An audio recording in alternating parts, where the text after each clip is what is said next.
Hello and welcome to all of you. यहाँ पर मेरे पीछे आप एक न्यूज़ देख पा रहे हैं। ये एक बहुत अजीब सी खबर है। आप लोगों को पता होगा यूथेनेसिया के बारे में, यानी इच्छा मृत्यु के बारे में। अगर किसी को जीने का अधिकार है ना, डिग्निटी के साथ अगर हमें जीने का अधिकार है, तो कुछ लोगों को डिग्निटी के साथ मरने का अधिकार भी तो होना चाहिए। यानी कि मान लो कोई ऐसा व्यक्ति है जो सालों से बीमार पड़ा हुआ है, बहुत परेशान है, उसकी बीमारी ठीक नहीं हो पा रही, वो ब्रेन डेड स्थिति में है, यानी ऐसी स्थिति में जैसे हम लोग कहते हैं ना, जिंदा लाश बना हुआ है बेचारा।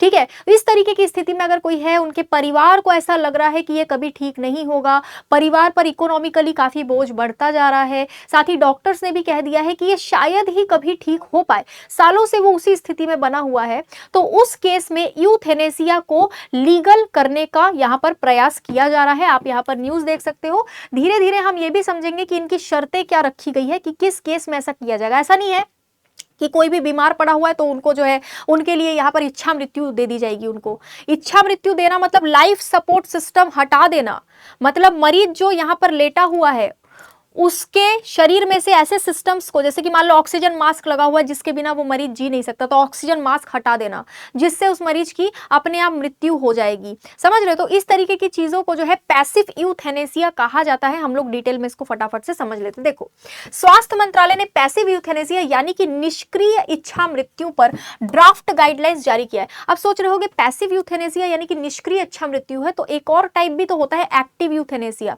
एक्टिव यूथेनेसिया में ये होता है कि डॉक्टर लोग क्या करते हैं, जब इस तरीके की कोई गंभीर बीमारी किसी को हो जाती है, जो बेड से उठ नहीं सकता, जो कुछ समझ नहीं सकता, जो ब्रेन डेड स्थिति में है, सालों से ऐसे ही पड़ा हुआ है, उसको इच्छा मृत्यु देने के लिए इंजेक्शन वगैरह लगा दिया जाता है, मतलब उसको प्रॉपरली मारा जाता है। ठीक है, उस चीज को भारत में लीगल नहीं किया जा रहा है। भारत में पैसिव यूथेनेसिया को लीगल किया जा रहा है, जिसमें से लाइफ सपोर्टिंग सिस्टम को सिर्फ हटा देना है और कुछ नहीं करना है। हटाते ही मरीज की ऑटोमेटिकली मृत्यु हो जाएगी, ये यहां पर किया जाएगा। ठीक है, देखो, ये ऐसी स्थिति है जब मरीज बहुत ही गंभीर रूप से बीमार है और न ठीक होने वाली बीमारी से वो जूझ रहा है, उसके ठीक होने की बिल्कुल उम्मीद नहीं है, सालों से वो ऐसे ही बीमार है। भारत सरकार ने महत्वपूर्ण निर्णय लिया है और लाइलाज बीमारी से पीड़ित मरीजों के लिए लाइफ सपोर्ट हटाने संबंधी गाइडलाइंस को जारी कर दिया है, दिशा निर्देश जारी कर दिया है।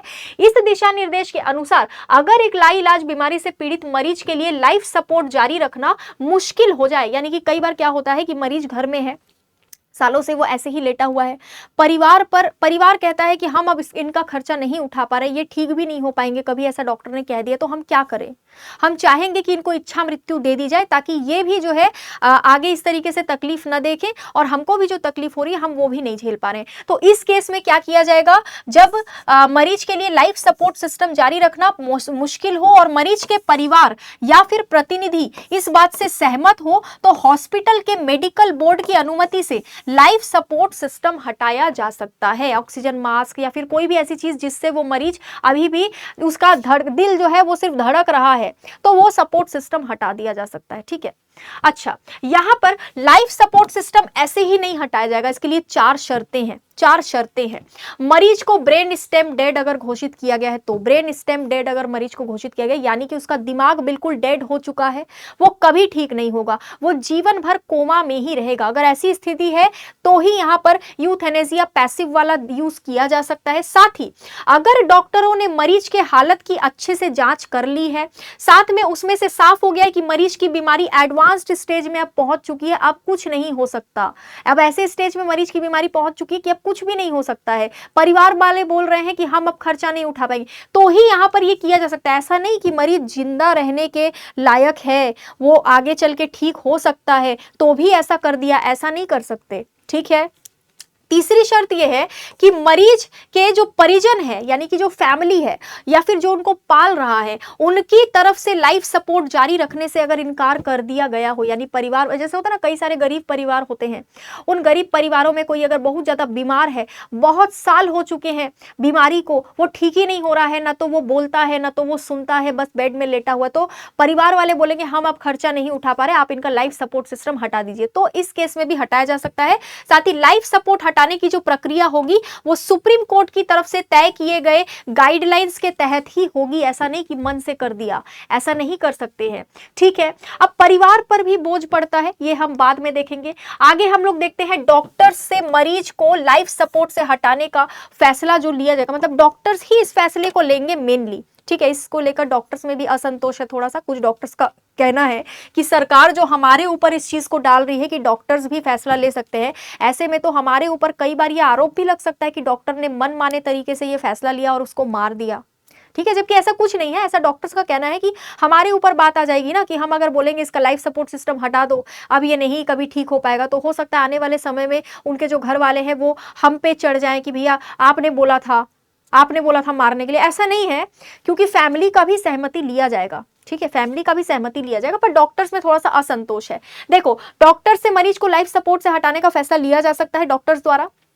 अगर कोई व्यक्ति अपने लिए फैसला नहीं ले सकता, मान लो कोई बीमार पड़ा हुआ है, वो बोल नहीं पाएगा, उसका ब्रेन डेड हो चुका है, कुछ समझ में नहीं आ रहा है उसको, वो बीमार पड़ा हुआ है, कोमा में जा चुका है, तो वो क्या अपने लिए बोल सकता है? नहीं बोल सकता। उसको उस तकलीफ से बाहर जरूर निकलना है, उसको इच्छा मृत्यु चाहिए, पर वो बोलने की स्थिति में नहीं। ऐसे में डॉक्टर्स जांच करेंगे और डॉक्टर्स खुद ये फैसला ले सकते हैं, लेकिन कुछ कानूनी शर्तों के तहत ही लाइफ सपोर्टिंग ट्रीटमेंट को रोका जाएगा। ये व्यक्ति की स्वायत्तता, गोपनीयता और गरिमा के मौलिक अधिकार को ध्यान में रखकर किया जाता है। इसमें एडवांस मेडिकल डायरेक्टिव यानी कि एएमडी नाम का एक डॉक्यूमेंट शामिल होगा। इस डॉक्यूमेंट में क्या होगा? एएमडी जो है ये एक लिखित डिक्लेरेशन होता है, जिसे कोई भी इंसान निर्णय लेने की क्षमता रखते हुए, डिसीजन लेने की क्षमता रखते हुए इस डिक्लेरेशन को बनाता है। इसमें वो खुद बताता है कि अगर वो निर्णय लेने की क्षमता खो देता है तो उसे कैसा चिकित्सा उपचार दिया जाए या ना दिया जाए। जैसे कि मान लो कोई बीमार है जो पड़ा हुआ है, उसके पास अब क्षमता नहीं है कि वो कैसे जो है कैसे बोलेगा कि भैया मेरे को इच्छा मृत्यु दे दो, तो उसके लिए एक डिक्लेरेशन होता है जिसको वो पहले ही ये डिक्लेरेशन डॉक्यूमेंट रहेगा उसके पास पहले से, तो इसके आधार पर डॉक्टर्स ये बोल सकते हैं कि भैया वो नहीं ले सकता, उसके पास क्षमता नहीं है क्या कहते हैं डिसीजन लेने की इच्छा मृत्यु के लिए, तो उसके बिहाफ में हम इच्छा मृत्यु का डिसीजन उसके लिए ले रहे हैं। अगर किसी मरीज में निर्णय लेने की क्षमता नहीं होती है तो लाइफ सपोर्ट हटाने का प्रस्ताव कम से कम 3 डॉक्टर के एक प्राइमरी मेडिकल बोर्ड की सहमति से दिया जाना चाहिए। ऐसा नहीं कि एक डॉक्टर गया, उसने बोल दिया कि अब ये नहीं जी पाएगा, तो उसने फैसला ले लिया कि चलो इसको मार दो, यूथेनेसिया दे दो, इसका ऑक्सीजन मास्क वास्क सब हटा दो, जिससे ये जी रहा है वो हटा दो। ऐसा नहीं होता है।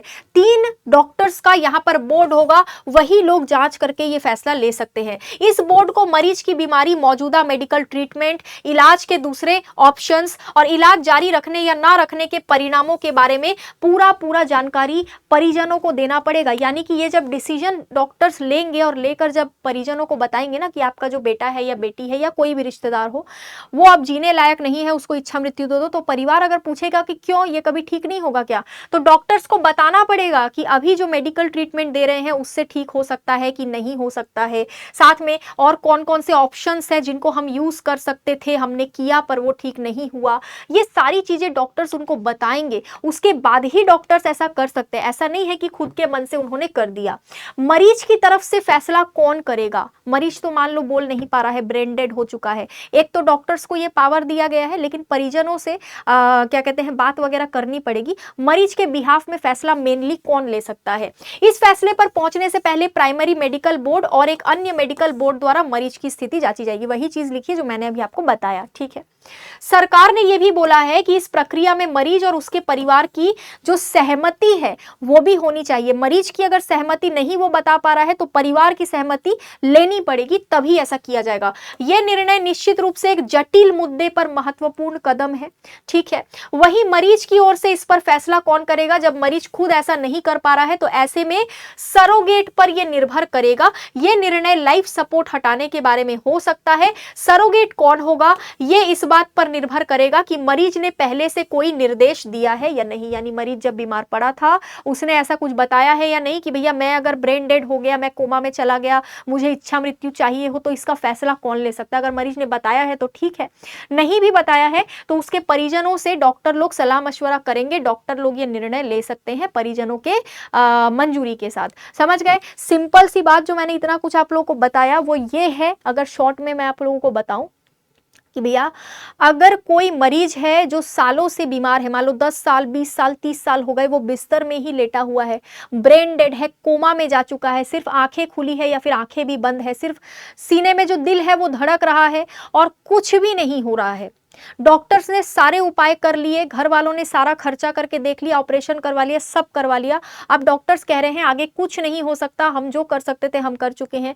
फैमिली कह रही है कि भैया हमारे पास और पैसा नहीं है कि इनको हम ऑक्सीजन मास्क लगा के और इतना सारा जो जो भी चीजें हैं जिससे वो जिंदा है इस तरीके से, वो सब खर्चा अब हम नहीं उठा सकते। तो ऐसे केस में पैसिव यूथेनेसिया दिया जा सकता है। इसमें क्या होगा, जिस भी चीज की वजह से वो अभी भी जिंदा है उस चीज को सिर्फ हटा लिया जाएगा ताकि वो ऑटोमेटिकली उसकी डेथ हो जाए। ठीक है, ये इस चीज को ध्यान में रख के किया गया है कि शायद मरीज भी ऐसा ही चाहता हो। समझ गए, वो बोल नहीं पा रहे बट हो सकता है वैसे ही चाहता हो, लेकिन इतना आसान नहीं होगा, बहुत सारी कानूनी प्रक्रियाएं होंगी। अभी ये ड्राफ्ट गाइडलाइन ही जारी किया गया है, अभी तक इसको जो है फुल फ्लेजेड तरीके से लागू नहीं किया गया। बाकी आपको अगर कोई डाउट या कंफ्यूजन इस टॉपिक में हो तो आप मुझे जरूर पूछ सकते हैं। आज के लिए इतना ही, थैंक यू सो मच।